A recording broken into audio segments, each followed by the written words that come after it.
ಬೆಳಗಾವಿ ರಾಜಕಾರಣ ರಾಜ್ಯ ರಾಜಕಾರಣದಲ್ಲಿ ತನ್ನದೇ ಆದ ಪ್ರಭಾವ ಮತ್ತು ಶಕ್ತಿಯನ್ನ ಹೊಂದಿದೆ. ಇಲ್ಲಿನ ನಾಯಕರು ಅನೇಕ ಸಂದರ್ಭದಲ್ಲಿ ಸರ್ಕಾರವನ್ನೇ ಬದಲಿಸುವ ಮೂಲಕ ತಮ್ಮ ಶಕ್ತಿಯನ್ನ ತೋರಿಸಿದ್ದಾರೆ. ರಾಜಕೀಯ ಶಕ್ತಿ ಕೇಂದ್ರವಾಗಿರೋ ಡಿಸಿಸಿ ಬ್ಯಾಂಕ್ ಚುನಾವಣೆಗೆ ಭರ್ಜರಿ ಸಿದ್ಧತೆಗಳು ಸದ್ಯ ಆರಂಭ ಆಗಿದೆ. ಈ ಸಲದ ಚುನಾವಣೆಯಲ್ಲಿ ಸಚಿವರ ಕುಟುಂಬಸ್ಥರು ಹಾಗೂ ಶಾಸಕರೇ ಹೆಚ್ಚಿನ ಆಕಾಂಕ್ಷಿಗಳಾಗಿದ್ದು ಈಗಿನಿಂದಲೇ ತಾಲೀಮು ಆರಂಭವಾಗಿದೆ.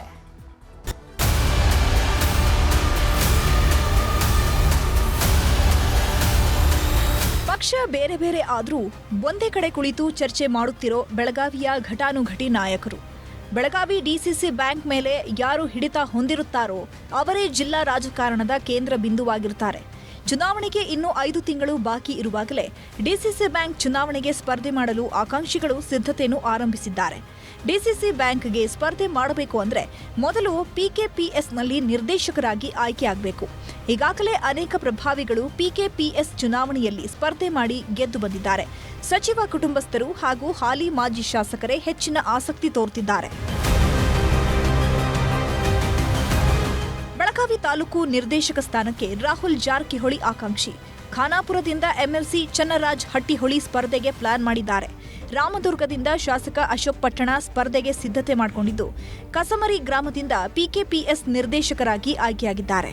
ಯರಗಟ್ಟಿಯಿಂದ ಶಾಸಕ ವಿಶ್ವಾಸ ವೈದ್ಯ, ರಾಮನಗರದಿಂದ ಮಲ್ಲಣ್ಣ ಯಾದವಾಡ, ಬೈಲಹೊಂಗಲದಿಂದ ಬಸವರಾಜ್ ಕೌಜಲಗಿ, ಕಾಕವಾಡದಿಂದ ಶಾಸಕ ರಾಜು ಕಾಗೆ, ಚಿಕ್ಕೋಡಿಯಿಂದ ಶಾಸಕ ಗಣೇಶ್ ಹುಕ್ಕೇರಿ ಸ್ಪರ್ಧೆಗೆ ಸಿದ್ಧತೆಯನ್ನು ಮಾಡಿಕೊಂಡಿದ್ದಾರೆ. ಎಲ್ಲರೂ ಎಂಎಲ್ಎಗಳು ನಿಲ್ಲಕ್ಕೆ ರೆಡಿ ಆಗಿದ್ದಾರೆ. ಈಗ ಎಷ್ಟೋ ಹೊರಗೆ ನಮ್ಮ ಜಗಳಿದ್ರು ಪೊಲಿಟಿಕಲಿ ಬಿಜೆಪಿ ಕಾಂಗ್ರೆಸ್ ಬೇರೆ ಬೇರೆ ಡಿಸಿಸಿ ಬ್ಯಾಂಕ್ ವಿಚಾರ ಬಂದಾಗ ನೋಡಿ ಅಲ್ಲಿ ಸತೀಶ್ ಅವ್ರ ಮಾರ್ಗದರ್ಶನ ಮ್ಯಾಗ ನಾವು ಇಲೆಕ್ಷನ್ ಮಾಡಿದೇವ್ರಿ.